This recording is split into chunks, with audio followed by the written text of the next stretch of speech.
રાજકોટ ખાતે Arya education and charitable trust દ્વારા mega blood donation કેમ્પનું આયોજન કરવામાં આવ્યું છે।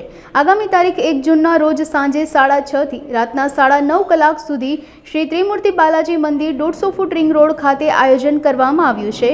ઉનાળામાં સિવિલ હોસ્પિટલમાં સારવાર અર્થે આવતા લોકોને લોહી પૂરતા પ્રમાણમાં મળી રહે તે હેતુથી કેમ્પનું આયોજન કરવામાં આવ્યું છે। સમગ્ર કાર્યક્રમ અંગે વધુ માહિતી અબતક મીડિયા હાઉસની મુલાકાતે આવેલા ડોક્ટર ભાવનાબેન કક્કડ સહિતના સભ્યોએ પૂરી પાડી હતી। Doctor Bhavna Kakkar, Arya education and charitable trust, Rajkot. અમારું બ્લડ ડોનેશન કેમ્પ સિવિલના જરૂરિયાતમંદ દર્દીઓ માટે એક હવે આયોજન કર્યું છે, જેમાં શ્રી ત્રિમૂર્તિ બાલાજી મંદિર છે 150 ફૂટ રિંગ રોડ ઉપર આવેલું છે, એમના સહયોગથી અમે આ બ્લડ ડોનેશન કેમ્પનું આયોજન કર્યું છે। 1 જૂને છે, એટલે હમણાં શનિવારે જ, અને સાંજે 6:30 થી 9:30 એનું કાર્યક્રમ છે। અમારું 50 થી 70 નો ટાર્ગેટ છે। બોટલ મળી રહે તો દર્દીઓને અમે આપી શકીએ। સિવિલ હોસ્પિટલમાં હું જ્યારે જતી ત્યારે મેં જોયેલું છે કે એ લોકોની દોડાદોડી હંમેશા રક્તની હોય છે, અને થેલેસેમિયાગ્રસ્ત બાળકોનું સૌથી વધારે રજિસ્ટ્રેશન ગુજરાતમાંથી વધારે હોય તો આપણા રાજકોટ સિવિલ હોસ્પિટલનું છે।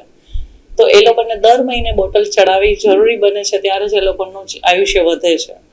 તો આ મેં જોયું એ લોકોની દોડધામ, અને એના વાલીઓને જ્યારે આના માટે તડપતા, ત્યારે થયું કે હું જ્યારે પણ બ્લડ ડોનેશન કેમ્પ રાખીશ તો સિવિલના દર્દીઓ માટે રાખીશ, એટલે એ લોકો માટે મેં રાખ્યું છે।